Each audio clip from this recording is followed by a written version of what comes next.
Chapter 10. Things that go bump in the night. Form a line! Brace to receive the charge! Merchants were panicking and trying to rush their wagons out of the trap as the guards responded to their leader's shouted command. Arrows flew out at the bandits as several of the mercenaries braced their spears and leveled them at the oncoming giant. The mercenary commander confirmed Gaheris' suspicions by thrusting out his hands towards the oncoming bandits. A great gout of lightning shot forward, leaving two of the highwaymen writhing on the ground before striking the troll. It grunted in pain but kept coming, fairly throwing itself on the mercenaries' spears. Two penetrated its tough hide, but the monster didn't seem to care. It simply kept coming up the spear shafts, swinging its clawed hands forward. It grabbed one of the armored men in both hands and tore him in half. That was enough for Gaheris. The wagon he was next to jolted forward as the driver finally managed to get his horse moving towards an opening, and the young street urchin grabbed on and started to clamber aboard. The man in the cart's driver's seat looked back in alarm. "Oh, it's you! Well, hold on, kid, we're getting..." He never finished the sentence. He'd been trying to stay down, but a crossbow bolt flew out of the darkness and struck him through the neck. The jagged head shone dark with the merchant's blood as it protruded out the other side of his throat in the light of the cart's lanterns. Swallowing a lump in his throat, Gaheris jumped forward on the wagon, making for the front as the horse ran wild off the road. Jenkin grinned evilly as he jerked back on the loading lever of his crossbow. "Got him. Now for the brat," he said as an explosion down below on the road heralded the wizard's latest attempt to blast the troll. "Make it count," Marcus told the sniper, gripping his dirks. "I don't want to think what the big guy'll do if we screw this up again." "Don't worry, I've got him," Jenkins said coldly as he put a bolt in the firing groove. "Where is Mr. Tall, Dark, and Creepy, anyway?" Gaheris reached the driver's bench of the wagon, but didn't sit down. Instead, he leapt over the front of the wagon and landed roughly on the horse. Jenkins hadn't been expecting this, and the bolt he'd loaded buried itself in the back of the bench where Gaheris' chest would have been if he'd taken the driver's position. Not wasting any time, Gaheris pulled out his long dagger and slashed at the harness holding the horse to the cart. Hewing through the heavy leather horse collar would have taken too long, but the traces were a different matter. He quickly severed the ropes holding the terrified horse to the wagon and held on for dear life as the animal dashed off into the night, rapidly leaving behind the light of the lanterns attached to the cart. "Damn, but he has Tamora's own luck," Jenkins snarled as he jerked back on the loading lever and placed another broad-headed bolt in the firing groove. He shouldered the weapon and aimed it at the dark outline of the fleeing horse, not trusting himself to pick the smaller target in the dark, and fired.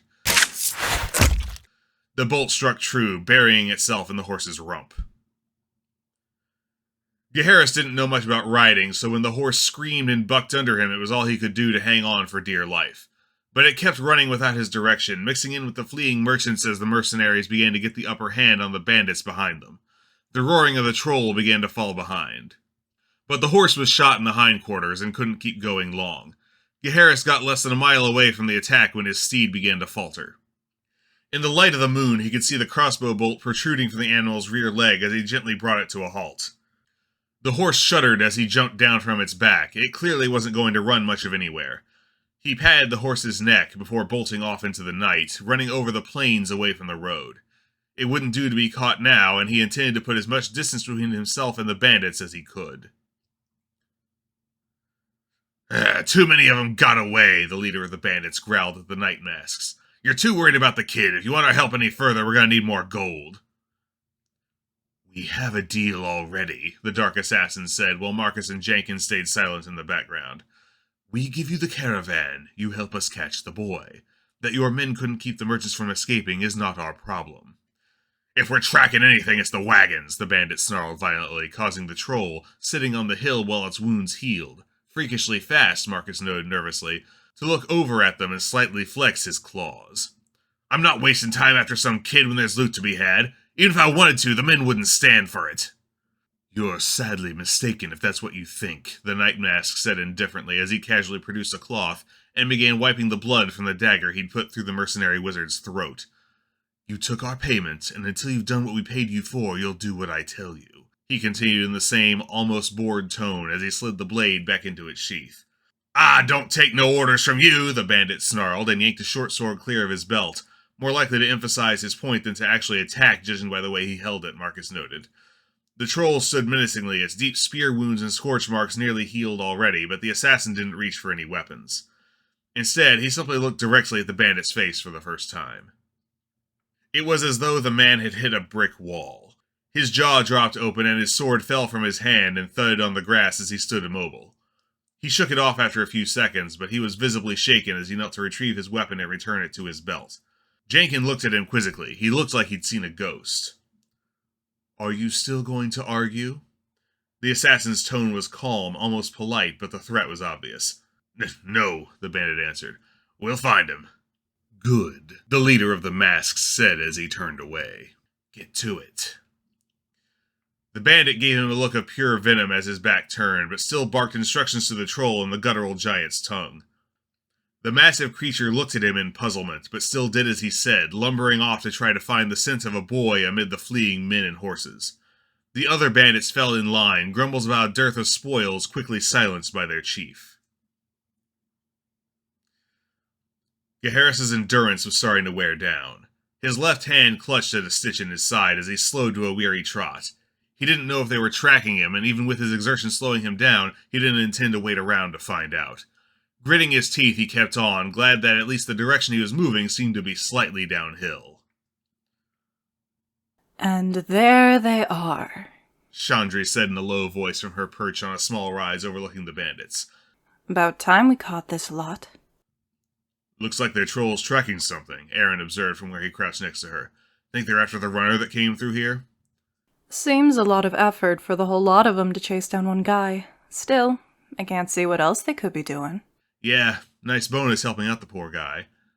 Aaron's companion snorted in derision. "As long as the council pays the bounty, I don't care either way. And the sum's been getting higher with every caravan they've hit. Miklos will be pissed he missed out on him," she said with a sideways grin all but invisible in the darkness. "Yeah, well, the kid can't be everywhere. Probably better he's not anyway. He'd wade in there and get ripped in half by that thing, and then his daddy's friends might not be so happy to pay up. Anyway, let's get to work." Shandri nodded and, placing 2 fingers to her mouth, let out a trilling call that wasn't quite that of any particular bird.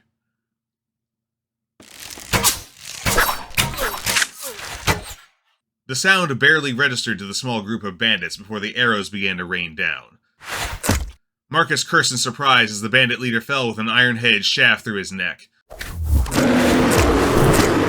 The troll roared in pain as most of the arrows found their way to his leathery hide. "Seems we've outstayed our welcome," the faceless assassin observed coolly to the 2 enforcers, as they all dove to the grass to avoid being shot. "Drink up and let's go." Jenkin nodded, while Marcus bothered with no acknowledgement save pulling out the ready potion they all had and tossing it down. The other 2 followed suit, and they disappeared from all mortal sight. The only sign of their passage was a rustling of grass and faint footprints, both easily missed in the dark and confusion as the ambushers found themselves the ambushed. The 3 whispered to each other to keep together as they left the ambush behind and kept moving in the direction the troll had led them, neither knowing nor caring how their erstwhile companions fared with the bounty hunters.